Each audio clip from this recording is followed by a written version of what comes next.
4월 15일 화요일 아침입니다. 오늘도 하나님의 말씀으로 이 하루를 시작하시는 여러분들을 환영하고 축복합니다. 오늘 우리에게 주시는 하나님의 말씀은 마가복음 12장 28절로 34절에 있는 말씀입니다. 제가 이 말씀을 봉독하겠습니다. 서기관 중 한 사람이 그들이 변론하는 것을 듣고 예수께서 잘 대답하신 줄을 알고 나와 묻되 모든 계명 중에 첫째가 무엇이니이까? 예수께서 대답하시되 첫째는 이것이니 이스라엘아 들으라. 주 곧 우리 하나님은 유일한 주시니라. 내 마음을 다하고 목숨을 다하고 뜻을 다하고 힘을 다하여 주 너의 하나님을 사랑하라 하신 것이요. 둘째는 이것이니 내 이웃을 내 자신과 같이 사랑하라 하신 것이라. 이보다 더 큰 계명이 없느니라. 서기관이 이르되 선생님이여 옳소이다. 하나님은 한 분이시요 그 외에 다른 이가 없다 하신 말씀이 참이니이다. 또 마음을 다하고 지혜를 다하고 힘을 다하여 하나님을 사랑하는 것과 또 이웃을 자기 자신과 같이 사랑하는 것이 전체 드리는 모든 번제물과 기타 제물보다 나으니이다. 예수께서 그가 지혜 있게 대답함을 보시고 이르시되 내가 하나님의 나라에 멀지 않도다 하시니 그 후에 감히 묻는 자가 없더라. 오늘 저와 여러분에게 주시는 하나님의 말씀입니다. 기도하겠습니다. 하나님 감사합니다. 오늘도 말씀으로 이 하루를 시작합니다. 성령님, 이 자리에 오셔서 이 시간 우리의 마음과 생각을 주관해 주셔서 오늘 이 말씀 속에서 우리 모두가 함께 하나님의 음성을 듣는, 그리고 그 말씀을 오늘 하루 지켜나가는 하나님의 백성들 되게 하여 주시옵소서. 우리 주 예수 그리스도의 이름으로 간절히 기도하옵나이다. 아멘. 성경에는 위대한 계명과 위대한 명령이 있습니다. 위대한 명령, The Great Commission 이라고 하는데, 이것은 마태복음 28장에 나오는 너희는 가서 모든 족속으로 제자를 삼아 아버지와 아들과 성령의 이름으로 세례를 주고 내가 너희에게 분부한 모든 것을 가르쳐 지키게 하라. 이것을 주님의 지상명령이라고도 합니다. 위대한 계명은 바로 오늘 본문에 나오는 말씀입니다. 한 서기관이 예수님을 찾아와서 모든 계명 중에 첫째가 무엇인가요? 라고 묻습니다. 이 질문에 대한 예수님께서는 늘 유대인들이 외우고 있었던 신명기 6장에 나오는 말씀을 인용해서 하나님을 사랑하는 것이야말로 가장 큰 계명이라고 말씀을 하십니다. 예수님께서 대답하시되 첫째는 이것이니 이스라엘아 들으라. 주 곧 우리 하나님은 유일한 주시라. 내 마음을 다하고 목숨을 다하고 뜻을 다하고 힘을 다하여 주 너의 하나님을 사랑하라 하신 것이요. 여기 보면 마음, 목숨, 뜻, 힘이 사랑의 근원이라는 겁니다. 이 단어들은 각각 더 강조하는 부분들이 있기는 하지만 의미상 겹치는 부분들도 많습니다.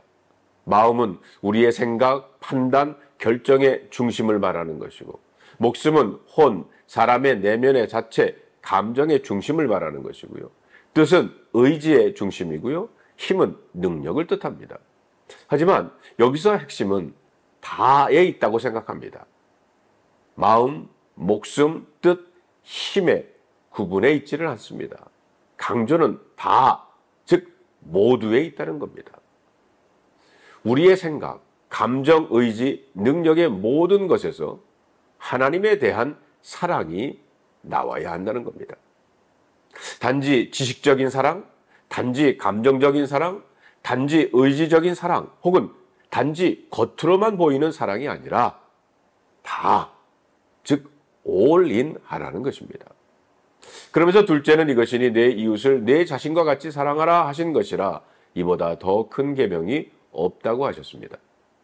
특별히 여기에 나오는 둘째는 이것이니라는 말을 마태복음 22장에 보면 둘째는 그와 같으니 라고 기록이 되어 있습니다. 그와 같다는 말은 이 둘째 계명 역시 첫째 계명과 똑같이 중요하다는 말입니다. 주님은 마치 이렇게 말씀하시는 것 같습니다. 하나님을 사랑하는 것과 이웃을 사랑하는 것은 같은 것이다. 하나님을 사랑하는 사람들은 이웃을 사랑할 수밖에 없다. 왜냐하면 하나님의 사랑의 대상이 바로 사람들이기 때문이라는 겁니다. 오늘 본문의 사건이 마태복음과 누가복음에도 기록되고 있습니다. 그런데 마가복음의 기록이 이 둘에 비해 좀 다른 점이 있다는 것을 발견하게 됩니다. 마태복음 22장 35절의 말씀을 보면 마태는 그 중에 한 율법사가 예수를 시험하여 묻되라고 기록을 하고 있습니다. 특별히 시험하다는 그 헬라어 동사가 가지고 있는 의미는 질문을 통하여 함정에 빠지게 한다라는 뜻을 가지고 있어요. 그러나 마가복음에 나오는 서기관의 질문의 태도와 예수님의 답변에 관한 반응을 살펴보면 이와 반대되는 생각을 가질 수가 있습니다. 첫째, 서기관은 바리새인들과 헤롯 당원 그리고 사두개인들과 예수님의 대화를 듣고 있었고 예수님의 대답에 긍정적인 반응을 서기관은 보이고 있습니다.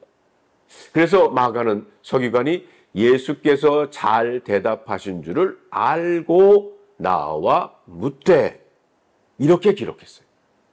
마태복음에서는 예수를 시험하고자 함정에 빠뜨리고자 질문을 했는데 마가복음은 그렇지 않다는 겁니다. 둘째, 마가복음 12장 32절로 33절에 보면 서기관은 예수님의 대답에 적극적인 찬성을 표현하고 있습니다. 이런 기록은 마태 혹은 누가복음에서는 찾아볼 수가 없습니다. 셋째로 예수님께서도 34절에서 예수께서 그가 지혜 있게 대답함을 보시고 라고 표현하시면서 바리새인들과 헤롯 당원 그리고 사두개인들을 대하는 태도와 다르게 서기관에게 반응하시는 것을 보게 됩니다. 모든 계명 중에 첫째가 무엇이냐라는 서기관의 질문에 예수님이 정확한 답변을 주셨습니다. 첫째는 이것이니 우리 하나님은 유일하신 주시라. 내 마음을 다하고 목숨을 다하고 뜻을 다하고 힘을 다하여 주 너의 하나님을 사랑하라. 둘째는 이것이니 내 이웃을 내 자신과 같이 사랑하라 하신 것이라. 이보다 더 큰 계명이 없느니라. 이렇게 대답하시자 서기관의 반응은 어떻습니까? 선생님 옳소이다. 하나님은 한 분이시요 그 외에 다른 이가 없다 하신 말씀이 참입니다. 그리고 예수님의 말씀에 서기관은 응용해서 대답을 합니다. 또 마음을 다하고 지혜를 다하고 힘을 다하여 하나님을 사랑하는 것과 또 이웃을 자기 자신과 같이 사랑하는 것이 전체로 드리는 모든 번제물과 기타 제물보다 낫습니다. 이렇게 33절에 반응을 해요. 무슨 얘기입니까? 예배의 형식보다 예배자의 삶이 더 중요하다는 겁니다. 하나님의 사랑, 이웃 사랑이 빠진 예배는 외식에 지나지 않는다는 겁니다. 예배할 때 하나님을 온 마음과 지혜와 힘을 다하여 사랑하는 마음으로 드려야 하고 살아갈 때 이웃을 내 자신과 같이 사랑하는 것이 진정한 예배자의 삶이라는 겁니다. 이전의 질문자들과는 다른 모습입니다. 이 답변을 들으신 예수님이 칭찬을 하시죠. 예수께서 그가 지혜 있게 대답함을 보시고 이르시되 내가 하나님의 나라에 멀지 않다라고 말씀을 하십니다. 이 말씀은 진리 탐구의 궁극적인 목적이 하나님 나라에 들어가는 것이어야 한다는 겁니다. 또 하나 지혜로운 대답에 머물지 말고 진정 하나님 나라 백성이 되라는 것입니다. 이 서기관은 하나님을 사랑하고 이웃을 사랑해야 한다는 것도 알고 형식적인 예배가 아닌 진실한 예배자가 먼저라는 것도 알고 있었습니다. 그러나 이 서기관은 아직 하나님 나라 백성이 아니었습니다. 아직 예수님을 그리스도와 구원자로 모시지 않은 겁니다. 지혜로운 답변보다 중요한 것이 진실한 회개라는 겁니다. 지혜로운 답변보다 중요한 것이 하나님 나라의 백성이 되는 겁니다. 마가는 이 서기관이 율법의 근본을 잘 알고 있었다고 기록하고 있습니다. 이 서기관은 예수님의 답변에 그 외에 다른 이가 없다 라고 하는 신명기 말씀과 전체로 드리는 모든 번제물과 기타 제물보다 낫다 라고 하는 호세아서의 말씀으로 덧붙이고 있습니다. 그런데 이는 상당히 중요한 의미를 갖는 겁니다.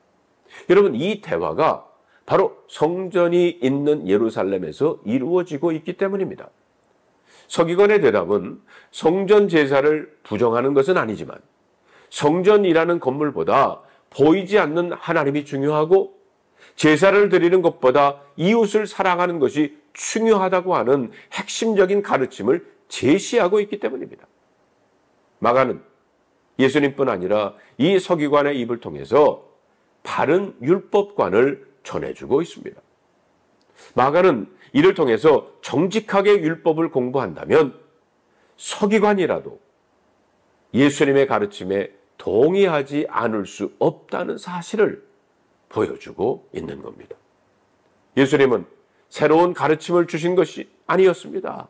다만 당시 지도자들이 율법을 왜곡되이 이해하였고 자기 유익을 채우기 위해서 왜곡되이 이해하고 가르쳤기 때문에 예수님과 갈등을 일으켰던 겁니다. 이 서기관은 구약의 말씀들이 생각났을 겁니다. 사무엘상 15장에 사무엘이 이르되 여호와께서 번제와 다른 제사를 그의 목소리를 청정하는 것을 좋아하심같이 좋아하시겠느냐. 순종이 제사보다 낫다. 그리고 듣는 것이 수양의 기름보다 낫다는 말씀을 기억했을 겁니다. 호세아서 6장 6절에 있는 말씀처럼 나는 인애를 원하고 제사를 원하지 아니하며 번제보다 하나님을 아는 것을 원한다. 이것이 기억났을 겁니다. 여기 이 서기관은 그런 면에서 다른 그 당시 유대교 지도자들과 달라 보였다는 겁니다. 그는 정직하게 그런 외식적인 순종이 아니라 진정한 마음에서 나오는 순종, 하나님에 대한 사랑과 이웃에 대한 사랑이 훨씬 중요하다고 고백을 합니다. 어떤 종교적인 행위도 진정 하나님을 사랑하고 이웃을 사랑하는 일을 대신할 수 없는 겁니다. 그런 그에게 예수님도 정직하게 반응을 하십니다. 34절에 보면 예수께서 그가 지혜 있게 대답함을 보시고 이르시되 내가 하나님 나라에 멀지 않도다 하시니 그 후에 감히 묻는 자가 없다고 했습니다. 예수님은 정말 정직하게 말씀을 하셨습니다. 이 서기관의 현재 상태를 있는 그대로 말씀하셨어요. 그는 하나님 나라에서 멀지 않은 상태였다는 겁니다. 이 말씀은 분명한 칭찬이자 또한 다른 한편으로는 경고였습니다. 이 서기관은 여러모로 하나님 나라에 가까이 있는 자였습니다. 예수님과 하나님의 말씀에 대한 진지하고 정직한 그의 태도는 그가 하나님 나라에 매우 가깝다고 볼 수 있었어요. 반면에 그는 하나님 나라에 가까이는 있었지만 그 안에 있지는 않다는 말이기도 합니다. 그는 지금 아주 가까이 와 있습니다. 하지만 가까운 것으로는 충분하지 않습니다. 저는 오늘 본문 말씀에 나오는 이 서기관이 왠지 마음에 끌립니다. 그래서 오늘 본문에서 하나님께서 제게 주신 한 단어는 28절에 나오는 서기관입니다. 제가 예수님을 구주로 영접하기 전에 오늘 본문 말씀을 읽었을 때는 화가 나고 분노가 났어요. 나에게 마음과 목숨과 뜻과 힘을 다해 하나님을 사랑하라고 하면 나에게 남는 것은 과연 무엇일까? 하나님은 참 욕심도 많으신 분이다라고 생각을 했어요. 그런데 예수님을 구주로 영접한 후 이 말씀은 제가 가장 아끼는 말씀이 됐습니다. 왜냐하면 성경에서 하나님께서 우리에게 무엇을 하라 이렇게 하실 때는 언제나 하나님이 먼저 그렇게 하시기 때문입니다. 내가 거룩하니 너희도 거룩하라. 내가 용서했으니 너희도 용서하라고 하셨습니다. 다시 말하면 내가 하나님을 사랑하기 전에 하나님께서 먼저 나를 마음과 목숨과 뜻과 힘을 다해 사랑하셨다는 겁니다. 그래서 독생자 예수를 보내주시고 나 대신 십자가에 달려 죽으시고 사흘 만에 죽음에서 부활하신 겁니다. 이 서기관도 이 신명기의 말씀과 그 앞에 계신 예수님이 그토록 기다렸다고 하는 메시아인 것을 알게 되면 하나님 나라에 가까운 것이 아니라 하나님 나라에 들어간다는 것입니다. 오늘 이 말씀 속에서 여러분과 제가 고백할 수 있는 것은 바로 마음과 목숨과 뜻과 힘을 다해서 우리가 하나님을 사랑하는 것처럼 이미 하나님께서는 우리를 위해서 그렇게 사랑해 주시고 그리고 그 아들을 보내주셔서 십자가에 죽으시고 그리고 부활하셨습니다. 우리는 모두 지금 고난주간을 지내고 있습니다. 그 예수님의 십자가 그리고 그 후에 있는 부활의 영광을 체험하시는 여러분들이 되시기를 주님의 이름으로 축원합니다. 기도하겠습니다. 하나님 감사합니다. 목숨을, 마음을, 뜻을, 힘을 다해 하나님을 사랑한다고 고백하는 이 자리가 바로 하나님이 나를 위해서 독생자 예수를 보내주시고 그분이 십자가에 돌아가셨기에 내가 하나님의 자녀가 될 수 있음을 그것을 믿고 그리고 부활을 믿기 때문에 하나님 나라에 들어갈 수 있음을 다시 한번 고백하고 그리고 오늘 그 사랑을 실천하는 우리 모두가 되게 하여 주시옵소서. 우리 주 예수 그리스도의 이름으로 간절히 기도하옵나이다. 아멘.